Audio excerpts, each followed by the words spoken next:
Boondock Saints is the best Irish movie that isn't actually an Irish movie. Let's talk about why.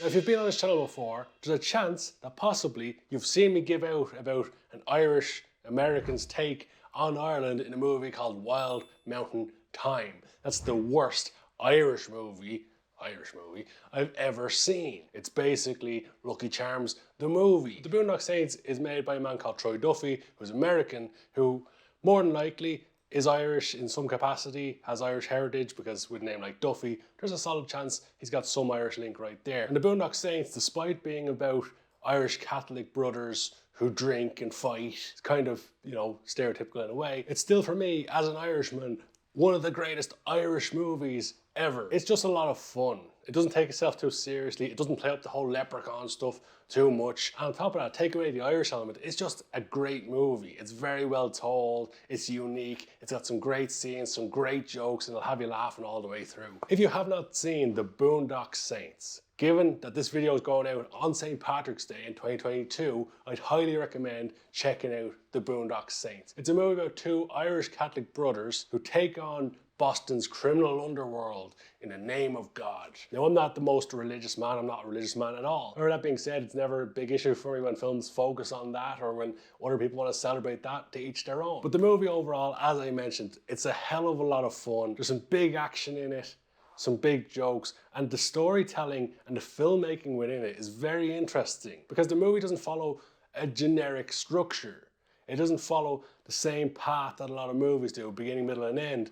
Oftentimes, they show you the consequences and then show you the actions that led up to those consequences. They show you the dead body in an alley and then they reconstruct what happened. That's quite a unique take on it. He was doing stuff like that before Nolan was doing stuff like that. Because this movie came out all the way in 2001, although IMDb says 1999, so maybe it was made in the late 90s and only got properly released in 2001. Now, the very interesting thing about The Boondock Saints, being about two Irishmen, is that the movie, for a very, very long time, was not available in Ireland to watch. Now, I watched the movie a long, long time ago for the first time. My brother went to the United States and he came back with a DVD of a movie called The Boondock Saints. We watched it, we laughed our asses off, we had a hell of a time watching it, and we both agreed it was a hell of a movie. But none of my friends ever saw it, and no one I grew up with has seen it. And even now when I talk to people, when I go to work, I say, hey, have you seen The Boondock Saints? They go, what? I've never heard of that. And that's a travesty because it's a great, great, great movie. It's not Godfather level. It's not one of the greatest movies all the time, but it is a very enjoyable, hell of a lot of fun movie, as I keep saying. And it was criminal that it was banned in Ireland for so long. However, recently it has been released here. It's now available on Google Play Store and all the digital places you can get movies. It's not on Netflix or Amazon quite yet. Hopefully it will be. It'll go a little bit more mainstream and all of Ireland will go, why didn't we see that movie before? It's brilliant.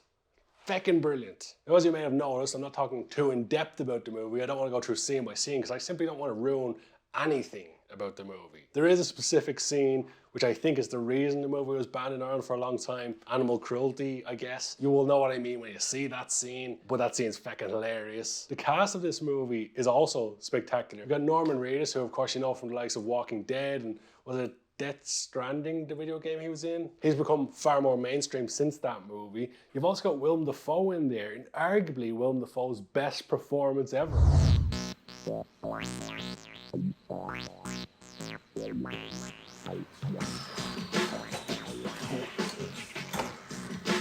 Joey Bevo sent me over as entertainment. You can see he just had a hell of a lot of fun in this movie, got a lot of freedom to do whatever he wanted, and you can tell he really enjoyed making this movie. On top of that, there was quite an odd casting for a big, tough, mean guy in Billy Connolly, a Scottish comedian who's absolutely hilarious. He's not someone I think of as a big hitman style badass, but then he comes into this movie and he's spectacular. So I can't recommend high enough checking out The Boondock Saints, this St. Patrick's Day, if you haven't seen it before, whether you're Irish or you're not, you'll love the movie. It's absolutely spectacular. And as soon as you watch it, and even if you have watched it, let me know your thoughts in the comment section below. Let's talk about this movie. The movie even has one of the greatest lines of dialogue you will ever hear in a movie. Why don't you make like a tree and get the fuck out of here?